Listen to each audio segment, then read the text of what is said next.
Ова зад мене е комбинатот кој е најголем производител на електрична енергија и јаглен во Македонија, добро познат како РЕК Битола. Колку неговата работа влијае врз здравјето на луѓето, тешко е да дознаете од население кое своето парче леп го вади токму од таму.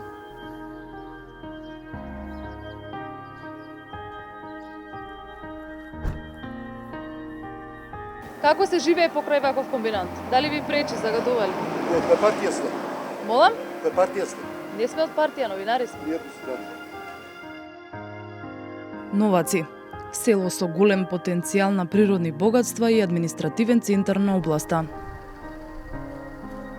Овде патот ги носи луѓето секој ден во еден ист правец.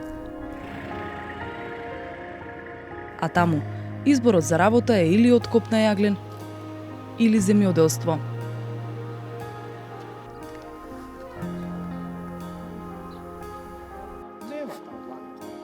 Пензионерот Светозар Митревски вели дека работата на комбинатот ја чувствува и во неговата бавча. Малце потешко има загадување, ма тоа е сега, па од тоа луѓе живеат, ако не е тоа пак не може да прават, што ќе работа. На 3 милиони луѓе треба да живеат. Сега може лошо, ама покрај лошото јарно. Ево зелка, јас сам нека имам натре во зелката, се таложи тоа чала. Зелката со самото виткање фаќа од пепелта натре. Некогаш, ако мале некој ветер та пораширени, напси вледи, тапте спаси се витка натре. Ево овако да се гледа тоа од пепелта од црнето е.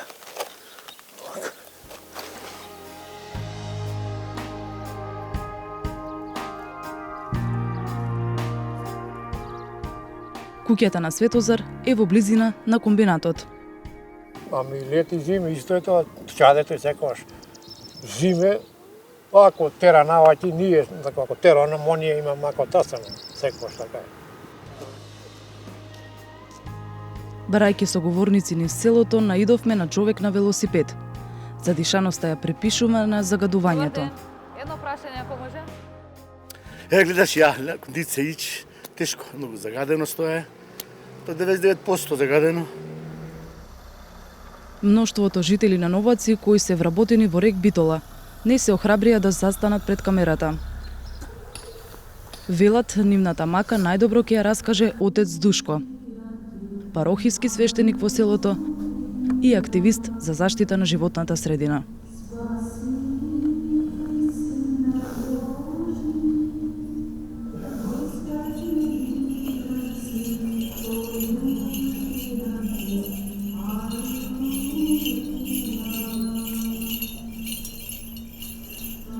Евидентно е дека луѓето ги губат своите млади, своите најмили.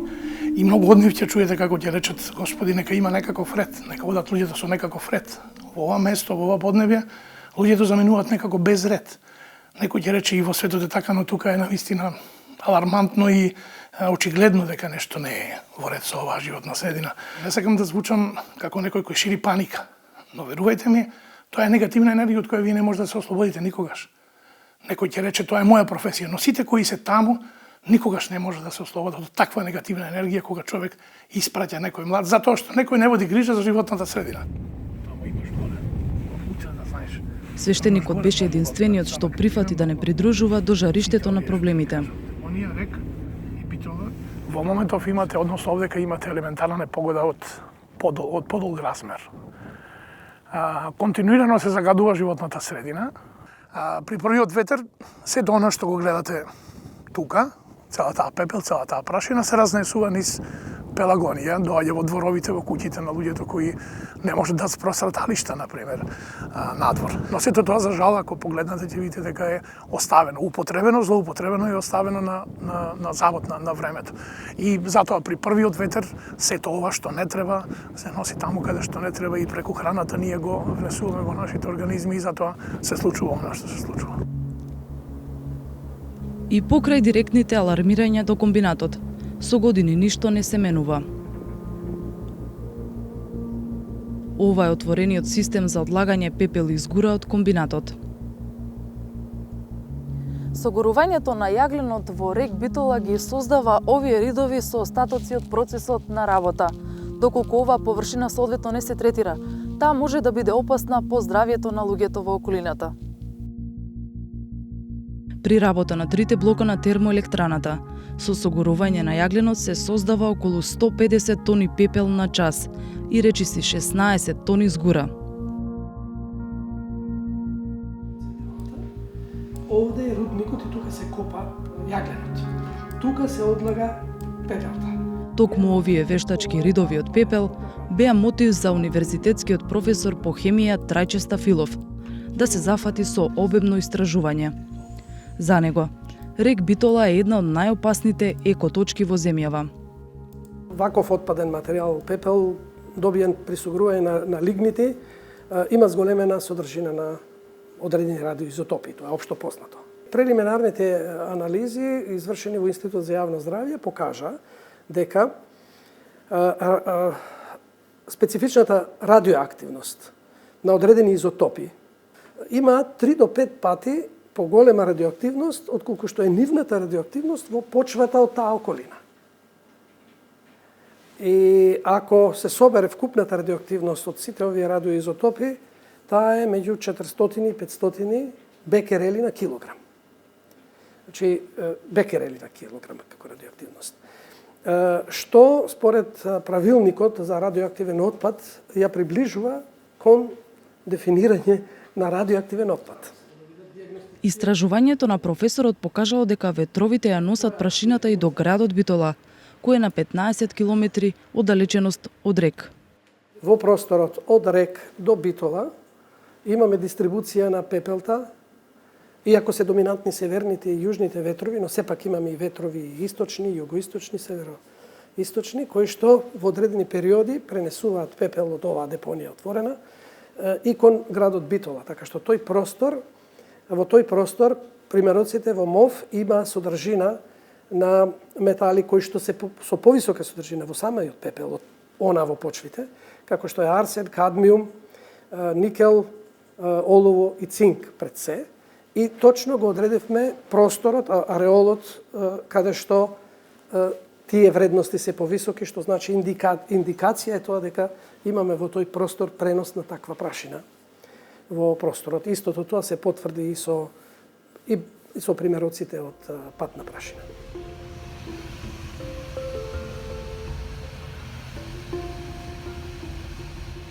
Каква е ситуацијата кога ќе дувне малку посилен ветер? Покажуваат и овие аматерски снимки направени над комбинатот. Она за што Стафилов тврди дека е сериозен проблем, од рек Битола не сакаат да го коментираат. Велат, не биле директно вклучени во истражувањата. Пепелта и згурата се одлагаат во касети на одлагалиштето со јаловина, а потоа се покриваат со слој на земја. Додека трае оваа секојдневна технолошка активност, може да има краткотрајни интервали во кои касетата е отворена додека се врши покривање со земја. Не е исклучена можноста јаглен под влијание на надворешни услови да биде подложен на самозапалување. Но оваа појава е многу ретка и многу лесно се спречува, така што не може да има некое поголемо влијание врз околината и животната средина. Според Елем, податоците од нивните мерни станици покажале дека воздухот е загаден во дозволените граници.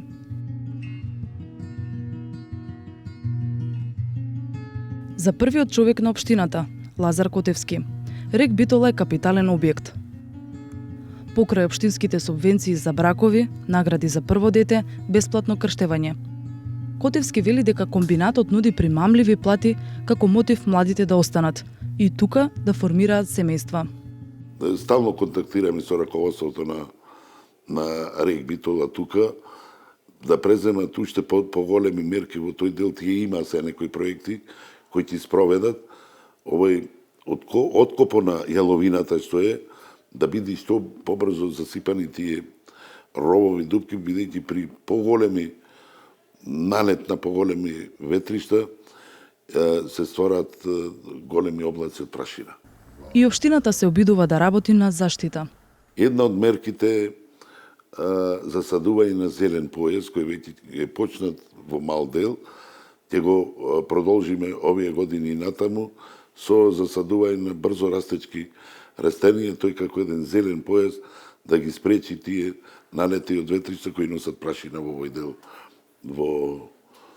во населените места. Новаци е во Молк, но не и Битола. Серијата протести предводени од активисти бараат општината да преземе мерки за да ги спаси од загадувањето. Речи си и да нема протест кој поминал без активистот Илија Балтовски. Имавме документ кој што го добивме дека во 2012 година од малигни неоплазми деца до 6 години од вкупно 574 во Република Македонија, 222 се токму од Битола. Тој поголем податок. Некој не го поврзуваат, некој велат дека нема врска тоа со загадувањето, но морбидитетот во Пелагонискиот регион не само кај децата, туку и кај сите жители е најголем и ден денес. Тоа укажува на еден факт дека имаме проблем со аерозагадувањето. Она на што Илија не може да добие одговор е прашање зошто Министерството за животна средина прогледува низ прсти и го остава комбинатот со години да работи без да исполни минимални еколошки стандарди за ваков тип комбинат. Односно, еколошка дозвола. Во 2014 година и Максил се затвори, па потоа на Југохром и на Рек Битола беше продолжен рокот до 2017 година да се прилагодат кон оперативните планови. Во 2017 Југохром веќе е затворен, меѓутоа Рек Битола си продолжува со работа, веројатно затоа што е така наречен, односно е стратешки објект, затоа што во Рек Битола се произведува 70% од струјата во Република Македонија. Но веќе ако е толку стратешки објект и ако е толку значаен за Република Македонија, и луѓето кои што живеат тука се дел од Република Македонија, а не се дел од Тунгузија или од Грција, туку се дел од Република Македонија, кои што плаќаат даноци, кои што плаќаат сите давачки потребни за државата, и државата е уставно, по уставот, должна да му обезбеди здрава животна средина. За тоа ние говориме тука и за ништо друго. Колку Рек Битола влијае врз животната средина? Од општина Битола експресно не упатија да прашаме во комбинатот. Министерството за животна средина пак побара прашањата да им ги доставиме преку електронска пошта. И се уште нема одговор. Статистичките податоци покажуваат дека постои тренд на зголемување на заболени од канцер на белите дробови во Македонија. Во 2004 година во Македонија од белодробен рак починале 652 лица, а во 2014 бројот порастал на 878. Во периодот од 2012 до 2014 најголем пораст на болничко стационарно лекувани лица од канцер е регистриран токму во Пелагонискиот регион. Расте и бројот на респираторните заболувања.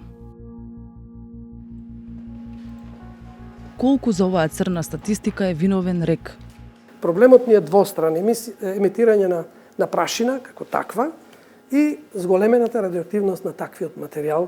Присуството на честички воопшто, цврсти честички, е проблем.